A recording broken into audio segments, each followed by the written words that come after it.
ఇక బంగాళాఖాతంలో ఏర్పడిన వాయుగుండం బలపడి మొంతా తుఫానుగా మారినట్లు వాతావరణ శాఖ తెలిపింది.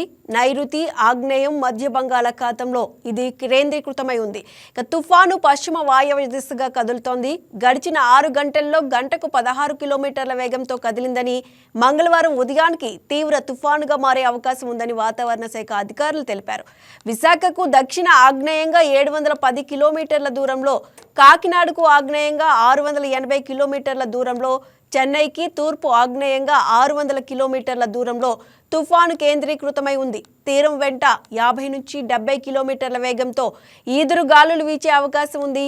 మచిలీపట్నం, కళింగపట్నం మధ్య కాకినాడ సమీపంలో మంగళవారం తీరం దాటే అవకాశం ఉన్న నేపథ్యంలో తుఫాను తీరం దాటే సమయంలో గంటకు 90 నుంచి 110 కిలోమీటర్ల వేగంతో గాలులు వీస్తాయని వాతావరణ శాఖ అధికారులు తెలిపారు. ఇక విశాఖపట్నానికి సంబంధించి తుఫాను ప్రభావం ఎలా ఉంది, ప్రస్తుత పరిస్థితి ఎలా ఉందో తెలియజేయడానికి మా కరెస్పాండెంట్ దుర్గా ప్రసాద్ లైవ్ లో సిద్ధంగా ఉన్నారు. దుర్గా ప్రసాద్, విశాఖపట్నంలో తుఫాను ప్రభావంతో వర్షాలు పడుతున్నట్టుగా కూడా తెలుస్తోంది. ప్రస్తుతం పరిస్థితి ఎలా ఉంది? Good afternoon madam. ఏదైతే ఈ మ్యాంతాన్ తుఫాన్ సంబంధించి ప్రభావం విశాఖలో భారీగా కనిపిస్తుంది. ఏదైతే మ్యాంతాన్ తుఫాన్ సంబంధించి ఇప్పుడు చెన్నైకి 560 కిలోమీటర్ల దూరము కేంద్రీకృతమైంది. విశాఖకి 650 కిలోమీటర్లు, అదేవిధంగా కాకినాడకి 620 కిలోమీటర్ల దూరంలో ఏదైతే తుఫాన్ సంబంధించి ఆ కేంద్రీకృతమైనట్టు వాతావరణ శాఖ, విపత్తుల శాఖ తాజాగా వెల్లడించింది. ఈ నేపథ్యంలో విశాఖలో భారీ వర్షం నమోదవుతా ఉంది. ఉదయం నుంచి కూడా బలమైన ఈదురుగాలు వీస్తున్నాయి. ఎక్కడికక్కడ రాకపోకలు కూడా స్తంభించిపోయిన అంశం మనం చూడొచ్చు. విశాఖ ఆర్కే బీచ్ అయితే పూర్తిగా కెరటాలు అయితే విభిన్న ఇచ్చిన అంశాలు మనం చూడొచ్చు. బలమైన ఈదురుగాలు వీస్తా ఉన్నాయి. ఏదైతే తుఫాను హెచ్చరికల కేంద్రం ముందుగానే ఈ సమాచారం ఇచ్చిన ప్రకారంగానే టైం టు టైం కూడా ఓవరాల్ గా మనం చూస్తే ఏదైతే వాయుగుండం మారిన తుఫానుగా ఈ రోజు ఉదయం మారిన తర్వాత ఉదయం నుంచి కూడా విశాఖలో బలమైన ఈదురుగాలతో పాటు భారీగా వర్షపాతం నమోదవుతా ఉంది.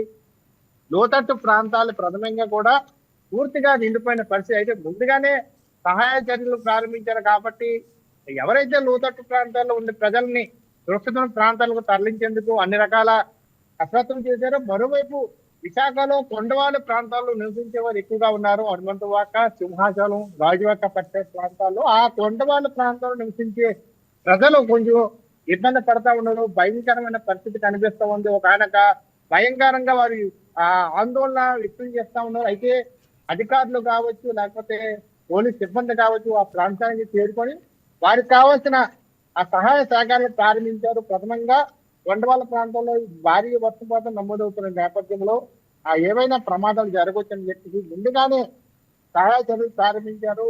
విపత్తుల శాఖ మంత్రి అనిత మాత్రం నిన్న నుంచి కూడా వారిని హెచ్చరించడం జరిగింది. ఒక ప్రాణ నష్టం కూడా జరగకూడదు, ఒక పశు నష్టం జరగకూడదు, ఎవరికి ఏ అపాయం జరగకుండా అన్ని రకాల ఏర్పాట్లు చేయాలని ముందస్తుగానే సమాచారం ఇచ్చారు. ఈ నేపథ్యంలో విశాఖ జిల్లా కలెక్టర్ హరేంద్ర ప్రసాద్ పూర్తి స్థాయిలో కంట్రోల్ రూమ్ నుంచి పూర్తి స్థాయిలో పర్యవేక్షణ చేస్తూ వాటిల్లో కూడా ఆయన తిరుగుతా ఉన్నారు. ఎక్కడ సహాయ చర్యలు అందించాలి, ఏ విధంగా ఉంది, లోతట్టు ప్రాంతాలు ఏమైనా వారికి ఏ విధంగా హెల్ప్ చేయాలని చెప్పిస్తారో పూర్తిగా ఆయన పర్యటిస్తా ఉన్న నేపథ్యం మనం చూడొచ్చు. మరోవైపు జీవీఎంసీ కమిషనర్ కూడా కేతన్ గారు కూడా పూర్తి స్థాయిలో అన్ని వార్డుల్లో తిరుగుతూ అన్ని వార్డుల్లో పర్యటిస్తూ దానికి సంబంధించిన జోనల్ ఇన్స్పెక్టర్ కూడా మాట్లాడుతున్నారు. ఎక్కడా కూడా వర్షపు నీరు నిలువ ఉంచుకోకూడదు, వాహనాలు కానీ నడిచేవారు కానీ ఎటువంటి ఇబ్బందులు రాకుండా ప్రథమంగా సిటీ పరిధిలో ఉన్న అన్ని ఏరియాలు కూడా తిరుగుతా ఉన్నారు.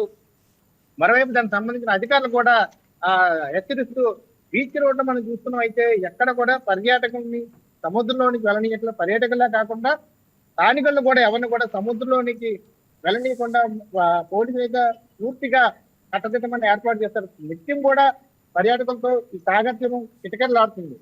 కానీ ఈ నేపథ్యంలో భారీ వర్షం నేపథ్యంలో కెరటాలు కూడా ఊపిరిస్తే బలమైన ఈదురుగాలు వేస్తే ఏమైనా ప్రమాదాలు జరగవచ్చని ముందుగానే పోలీస్ శాఖ అయితే అప్రమత్తమైంది. విశాఖలో బలమైన ఈదురుగాలు వేస్తే గతంలో ఉదయం సమయంలో ఏ విధంగా అయితే ఈ బలమైన ఈదురుగాలు వచ్చి అదే తరహాలో మరొకసారి గంటకి సుమారుగా 90 నుంచి 100 కిలోమీటర్ల పైన ఈదురుగాలు వేస్తున్న నేపథ్యంలో వాహనాలు రాకపోవడం కూడా పూర్తి స్థాయిలో అంతరం ఏర్పడింది. ప్రజలు కూడా ఎక్కడికెక్కడ జనజీవనం స్తంభించుకోవడానికి మనం చూడొచ్చు.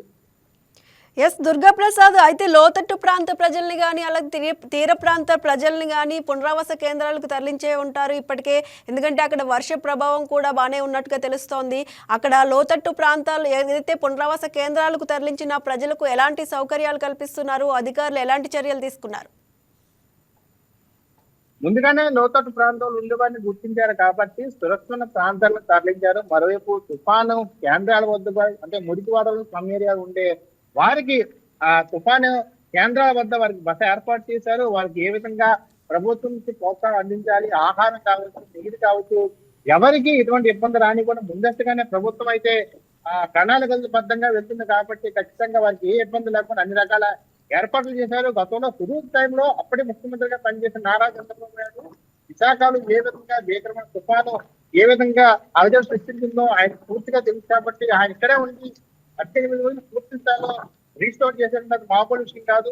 ఒక రికార్డ్ గా అప్పుడు నెలకొల్పారు. ఇప్పుడు గత అనుభవాల దృష్ట్యా ఏ విధంగా దీని ప్రభావం ఉండబోతుందో ముందస్తుగానే పర్యవేక్షించారు కాబట్టి ఎవరికి ఇబ్బంది రాకుండా ఒకవేళ విద్యుత్ స్తంభాలు నేలకూలిపోయినా బలమైన శక్తులు నేలకూలిపోయినా ఇమీడియట్లీ దాన్ని రీస్టోర్ చేసే దిశగా మున్సిపల్ శాఖ అధికారులు కావచ్చు, విద్యుత్ శాఖ అధికారులు పూర్తి స్థాయిలో నిమగ్నమయ్యారు. ప్రత్యేక కంట్రోల్ రూమ్ ఏర్పాటు చేశారు. మరోవైపు పునరావాస కేంద్రాలకు తరలించిన ప్రజలకి వారికి కావాల్సిన ఆహారంతో పాటు మంచినీరు కానీ వారికి కావాలి ఏ విధంగా వసతులు కావాలో అన్ని రకాల వసతులు కూడా ఏర్పాటు చేసింది ప్రభుత్వం చెప్పచ్చు. మరి దుర్గాప్రసాద్, అంటే లోతట్టు ప్రాంతాల ప్రజలు అందరూ కూడా పునరావాస కేంద్రాలకు వెళ్ళారా? అంటే కొంతమంది వెళ్ళడానికి నిరాకరిస్తూ ఉంటారు, అటువంటి వారు ఎవరైనా ఉన్నారా?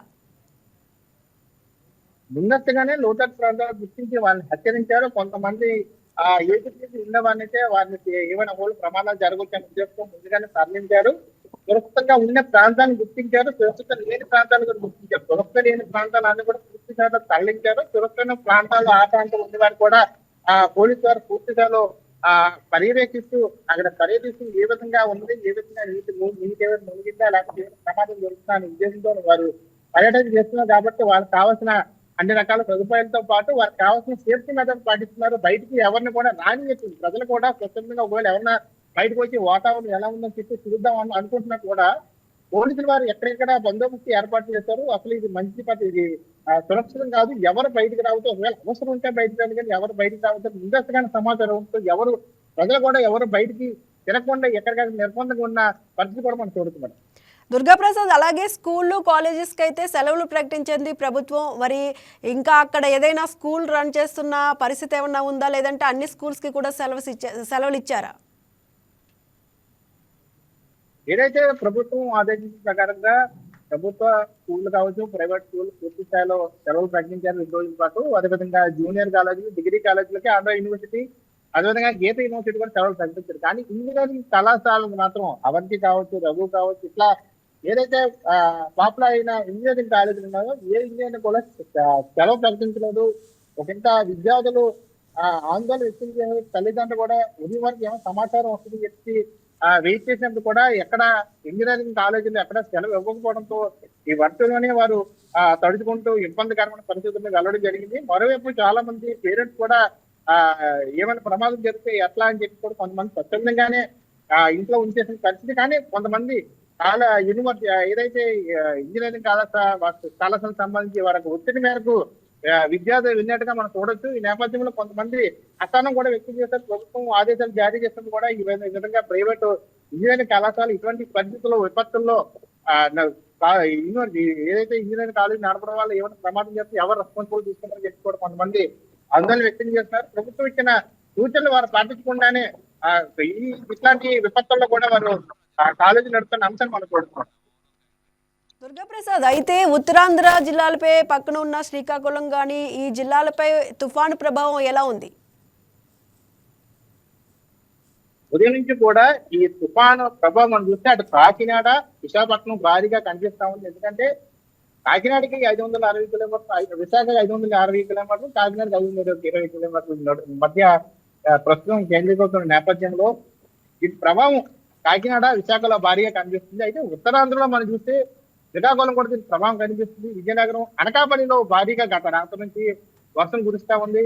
అనకాపల్లిలో అయితే చాలా లోతట్టు ప్రాంతాల్లో గత రాత్రి నుంచే మునిగిపోయిన పరిస్థితి. ఇప్పుడు ప్రథమంగా ఇప్పుడు శ్రీకాకుళం కూడా ఇప్పుడే వర్షం మొదలైంది. అనకాపల్లి అయితే ఉదయం కూడా వర్షం కంటిన్యూగా పడుతున్న అంశాన్ని మనం చూస్తున్నాం. అయితే విశాఖపట్నం విషయానికి వస్తే వర్ష ప్రభావం ఈరోజు ఎంత మేర వర్షపాతం నమోదయ్యే అవకాశం ఉందని చెప్పి వాతావరణ శాఖ అధికారులు వెల్లడించారు. వాతావరణ శాఖ అధికారులు తెలియజేసిన ప్రకారం చూస్తే సుమారు 60 సెంటీమీటర్ల వరకు కూడా వర్షపాతం నమోదయ్యే అవకాశం పుష్కలంగా ఉంది. 60 నుంచి 100 మీటర్ల వరకు వర్షపాతం నమోదయ్యే అవకాశం ఉంది.